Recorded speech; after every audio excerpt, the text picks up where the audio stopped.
decidió engañarnos y todos se juntaron y dijeron vamos a engañar y te vamos a hacer creer que mangonada te da cáncer. A lo largo de 5 o 7 días todo el mundo se para junto a ti en tu escritorio y te dice, oye, ¿viste el artículo en las noticias de cómo mangonada te da cáncer?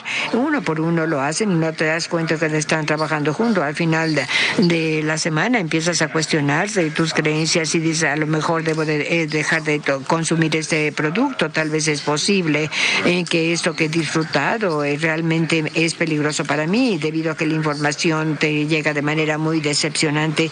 La gente se puso de acuerdo para engañarte y esto solamente es posible por la forma en que hemos construido la comunicación en los medios sociales. Creo que fundamentalmente esto se debe a que solíamos pensar en la Internet o la comunicación en Internet es fundamental y diferente a lo que pasa en la vida real, pero eso ya no es cierto, o estamos viviendo o a punto de vivir, dependiendo del país en el que vivimos, en un mundo en la gente obtiene la mayor parte de su información, la mayor parte del tiempo del Internet. Y como mencionaron otros oradores, como reguladores, como sociedad civil y como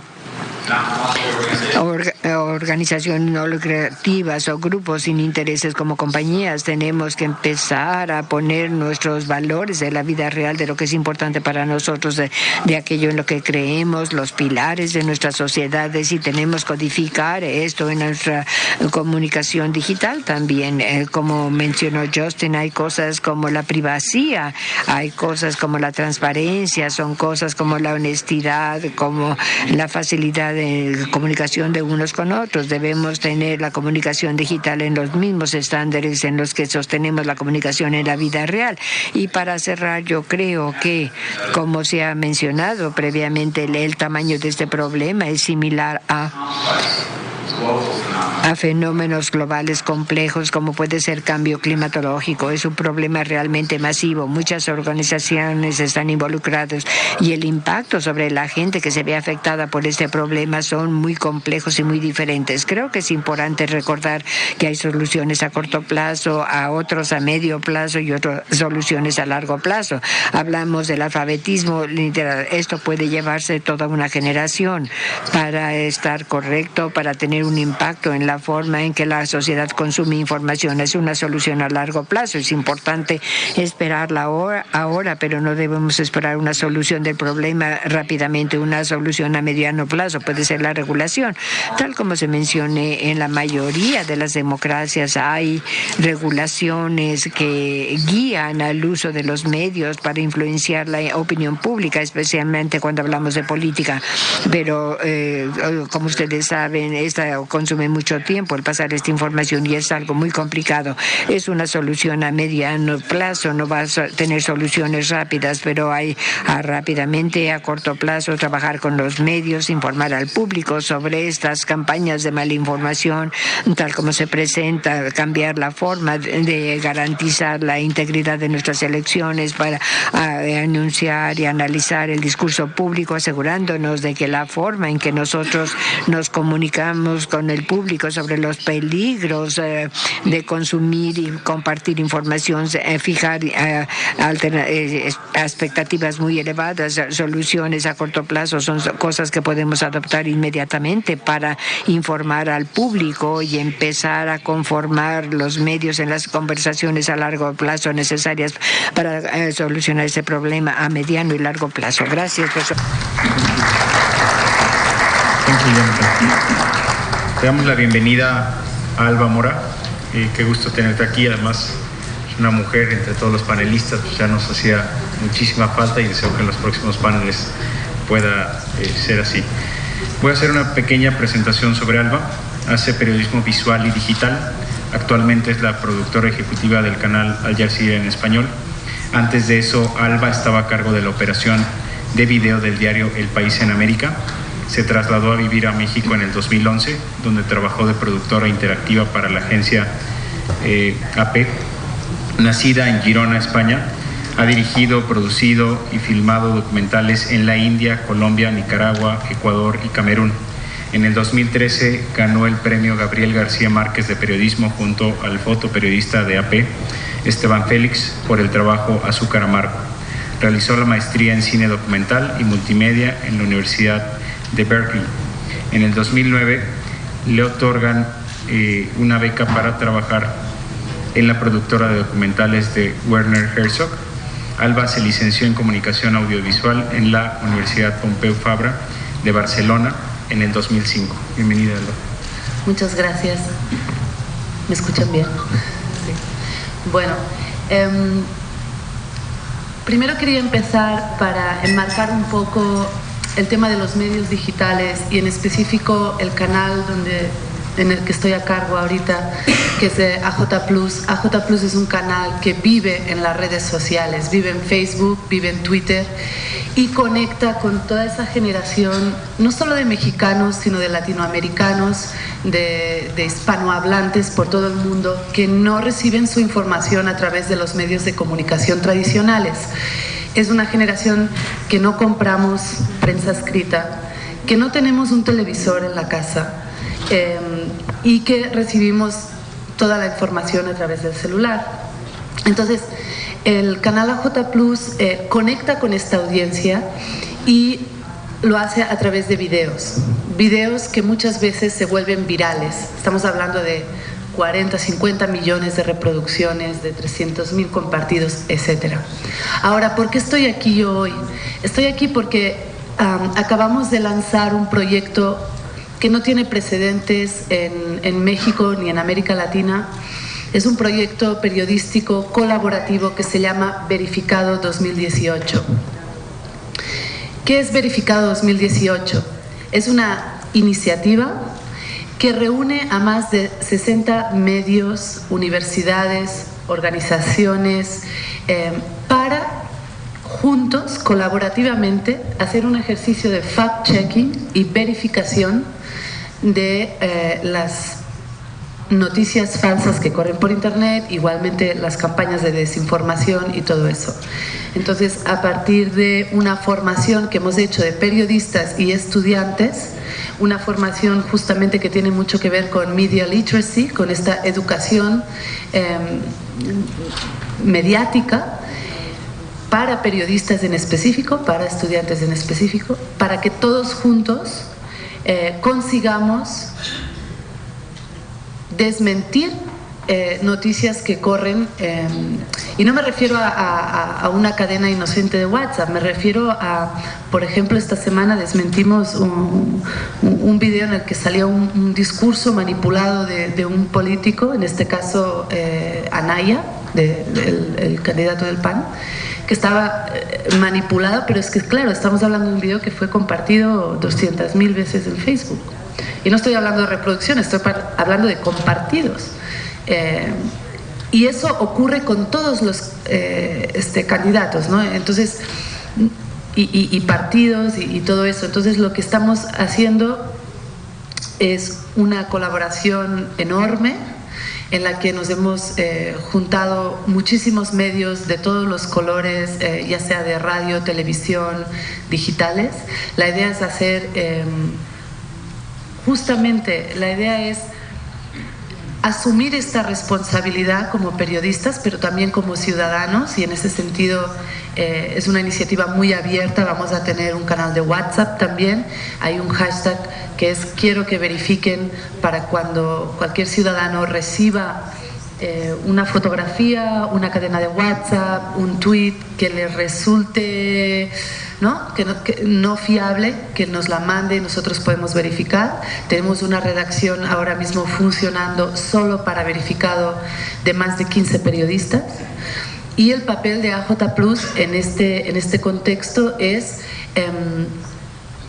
producir el periodismo visual. ¿Por qué el periodismo visual? Porque no podemos combatir las noticias virales que circulan en videos, infografías, etcétera, solo con notas de texto para un público muy especializado, sino que tenemos que combatirlo con las mismas herramientas. Es decir, lo que queremos es conseguir que se viralice la información confiable, ¿no? Y porque justo estamos también en ese ecosistema digital. Entonces, coincido muchísimo con lo que se ha dicho en el panel de que esto es una responsabilidad que tenemos todos, no solo los periodistas o los medios, ni las plataformas. Tengo que decir que Verificado cuenta con el apoyo y los fondos también de plataformas digitales como Facebook, como Google News Lab, con el apoyo de Twitter. Yo creo que las plataformas digitales, desde mi punto de vista, comparten responsabilidad en la propagación de la desinformación, y creo que ellos, y de hecho me consta con el proyecto de Verificado, también están haciendo dentro de sus posibilidades lo que pueden para combatir este tema, ¿no? Entonces creo que es claramente un esfuerzo conjunto. También hemos conectado con universidades, con organizaciones de la sociedad civil, para ayudar al elector mexicano a navegar el ecosistema digital de desinformación. En este sentido, pienso que el periodismo que no sirve al lector, que no sirve a la ciudadanía, pues no sirve, ¿no? Y ese es el ánimo que tenemos en Verificado. Entre los, digamos, socios fundadores está Animal Político, está Pop-Up Newsroom, que es una organización que ha hecho este tipo de iniciativas también en Estados Unidos, con una iniciativa que se llamaba Electionland, y otra iniciativa en Francia que se llama Crosscheck. Entonces también a través de Pop-Up Newsroom hemos formado a los periodistas para usar herramientas colaborativas para chequear todas estas informaciones que van circulando. Es decir, El Siglo de Torreón, por ejemplo, está participando en este esfuerzo desde su redacción, metiendo estas informaciones en un proceso, en una metodología muy clara, muy pautada, con una herramienta que se llama Check, y colaborativa. El futuro del periodismo realmente es colaborativo, o no es, ¿no? Y creo que nos enfrentamos justamente a grandes retos que exigen un esfuerzo enorme por parte no solo de las plataformas ni de los gobiernos, sino de los mismos periodistas y la ciudadanía en general, ¿no? Creo que por mi parte eso es todo.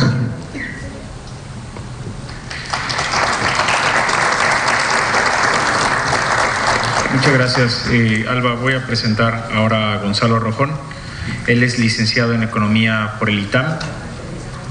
Es además pues, investigador en The SIU, con S, ¿cierto? Think Tank especializado en el análisis del impacto social de las tecnologías de la información y la comunicación. Cuenta con 15 años de experiencia en el sector, enfocándose en temas de regulación, dimensionamiento del mercado, investigación y estrategias de negocio.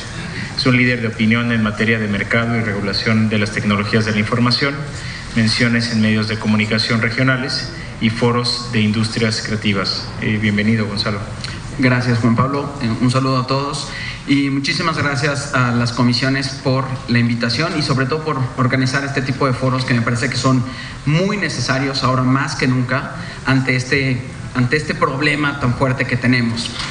Quisiera retomar un poco la mesa anterior, sobre todo dos comentarios que hicieron por ahí Mario Campos y Luis Roberto acerca del uso de la tecnología, ¿no? Como que daba impresión que pues estamos teniendo este problema muy fuerte y que es bueno. Claro que no es bueno, pero hay que tomar en consideración que las tecnologías, ¿no? Todo lo que sea tecnología de información y comunicación ha traído muchísimo más beneficios de los problemas que nos estamos encontrando, ¿no? Claro, este es un problema muy fuerte, pero recuerdo que decía Luis Roberto acerca de lo que sucedió en el temblor, ¿no? Es cómo estaba todo este fake news de que iban a entrar la maquinaria pesada, pero por el otro lado también se pudo tener una reacción muchísimo más rápida, ¿no? Gracias a Twitter, gracias a Facebook, se pudieron redirigir todos los medicamentos, toda la comida que hacía falta, ¿no? Entonces, siempre va a ser muchísimo mejor tener conectada a la sociedad que estar encontrando ahí los detallitos. Hay que ver cómo los vamos a resolver y precisamente creo que este es el gran problema que tenemos actualmente. El problema de las fake news tiene tantas, pero tantas aristas que no sabemos ni siquiera por dónde empezar, ¿no? Hay que empezar ya. Coincido mucho con el senador y con Jonathan en el sentido que hay medidas que son de corto y de largo plazo, pero tenemos que empezarlas a aplicar ya, ¿no? O sea, estamos hablando de que son nuevas plataformas. Es decir, antes solamente teníamos los periódicos, solo teníamos las revistas, y actualmente están apareciendo una serie de plataformas que no tenemos ni idea de cómo están funcionando, ni tenemos disponibilidad de la información al interior de estas plataformas. Y todavía lo que falta, ¿no? Es decir, si ustedes se fijan, todas estas plataformas tecnológicas, todas estas redes sociales, se han convertido en ser un lugar en donde la gente ponía alguna foto, algún comentario, y ahora se transformaron, pues literal, en lugares donde las personas generan su propio contenido, ¿no? YouTube, de repente salen por ahí estrellas, unos pueden ser con enfoque noticioso, otros pueden ser pues de risa, pero en general hay un movimiento al interior que no estamos logrando entender todavía. Estamos viendo la punta del iceberg, lo cual pues obviamente también lo hace difícil de poder tratar de regularlo, ¿no? ¿Cómo lo vamos a regular? Lo vamos a regular en estos momentos, ¿y qué va a pasar de aquí a 5 años? Estamos viendo cómo plataformas como los servicios over the top pues están modificando todo el ambiente en el cual los contenidos funcionan, ¿no? Entonces esa es una arista. La parte de los modelos económicos que mencionaba en un inicio Nicolás, ¿no? Que todo está basado a través de los clics. La preferencia de los usuarios me parece que es muy importante y se ha tocado muy poco en este foro, ¿no? La gente prefiere las redes sociales a los medios tradicionales, inclusive aquellos medios tradicionales que han logrado subsistir en los medios digitales, pues igual a veces no tienen la misma participación que en las redes sociales, precisamente porque la gente prefiere un lugar en donde van a ir a encontrar ahí todas las noticias, ¿no? La parte de la educación me parece que es muy importante, la mencionaban en la mesa pasada. Yo creo que sí es muy relevante que empecemos a educar a las nuevas generaciones a que no den por sentado todo lo que ven en el internet, ¿no? A lo mejor yo lo digo muy sencillo porque en mis tiempos era muy fácil ir a una enciclopedia y una monografía y una biblioteca. Sin embargo, ahora tienes una disponibilidad de medios que quién está diciendo la verdad, ¿no? Entonces ahí sí creo que debe ser un compromiso de largo plazo en el cual pues empecemos a educar de una mejor manera a las nuevas generaciones, pues para que puedan defenderse ante todo esto. Y también está el tema de la libertad de expresión, ¿no?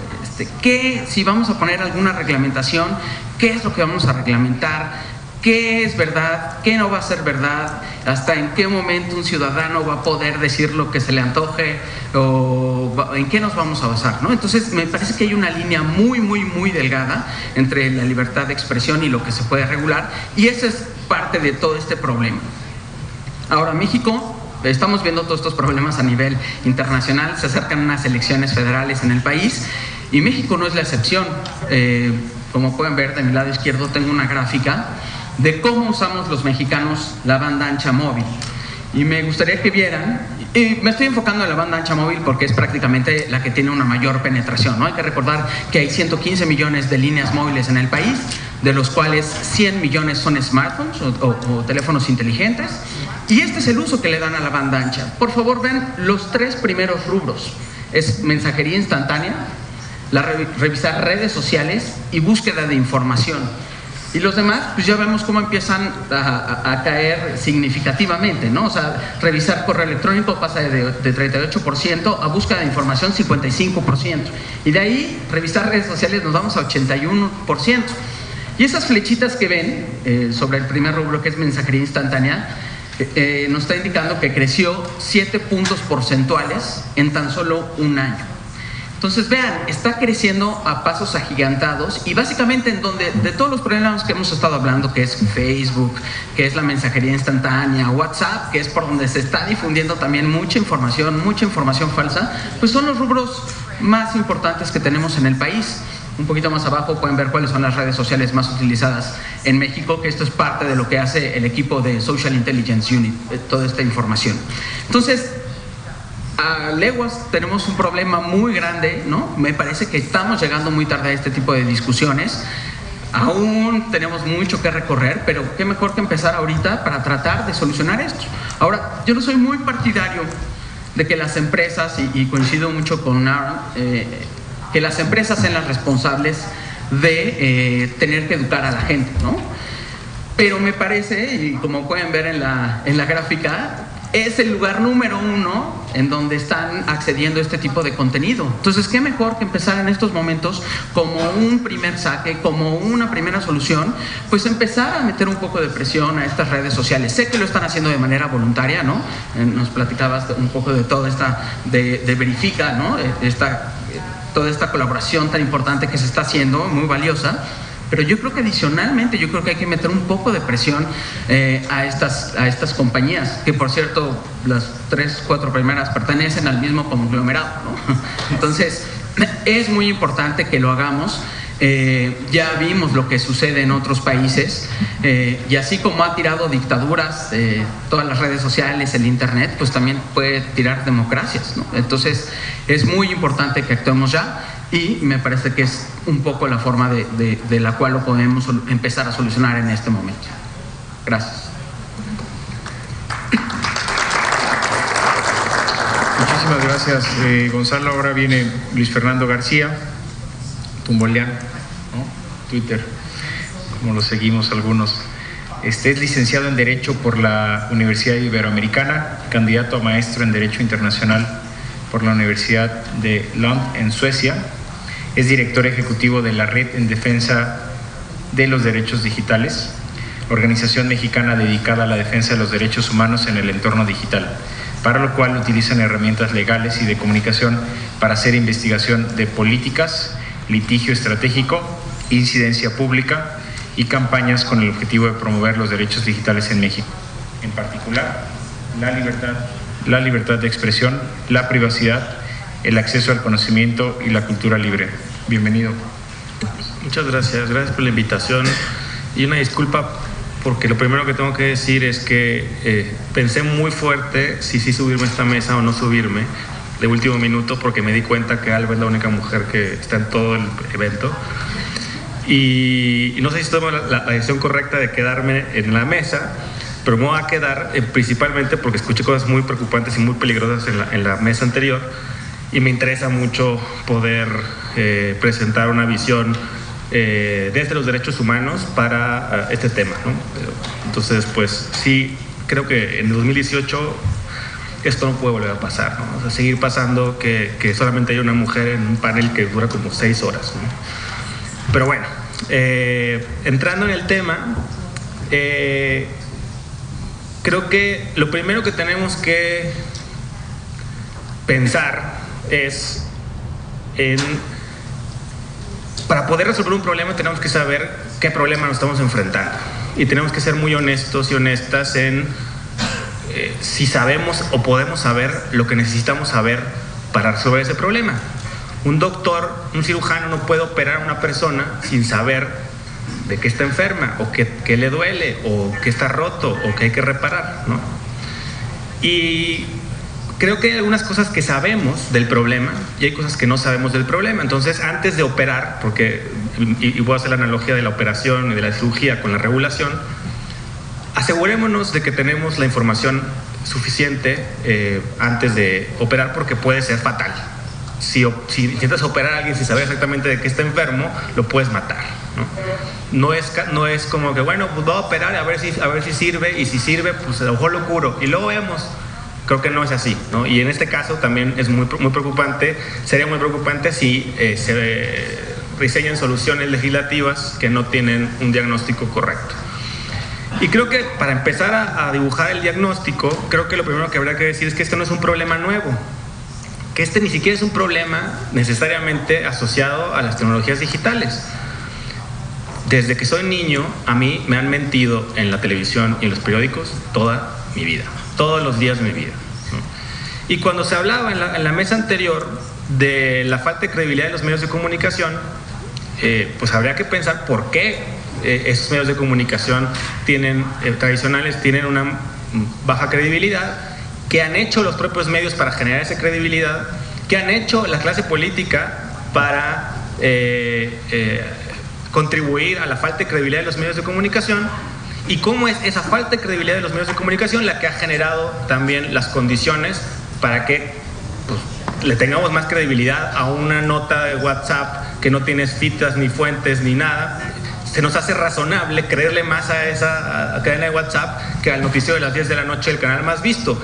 Y la verdad no es irrazonable y no podemos condenar a la persona que hace ese análisis, porque les voy a dar algunos ejemplos. Niña muere por un fidget spinner en Coahuila. Eso no lo publicó un ruso con pasamontañas digamos, escondido en un closet, ¿no? Lo publicó el diario Excelsior. Se secan las cascadas de Agua Azul por culpa de Coca-Cola. Eso lo publicó la revista Proceso. A mí me mató el Universal el año pasado. Dijo que moría en un accidente automovilístico. Entonces, y esos son, el Excelsior y el Universal son los dos diarios más antiguos del país. Entonces creo que para empezar habría que preguntarse y, digamos, matizar la estigmatización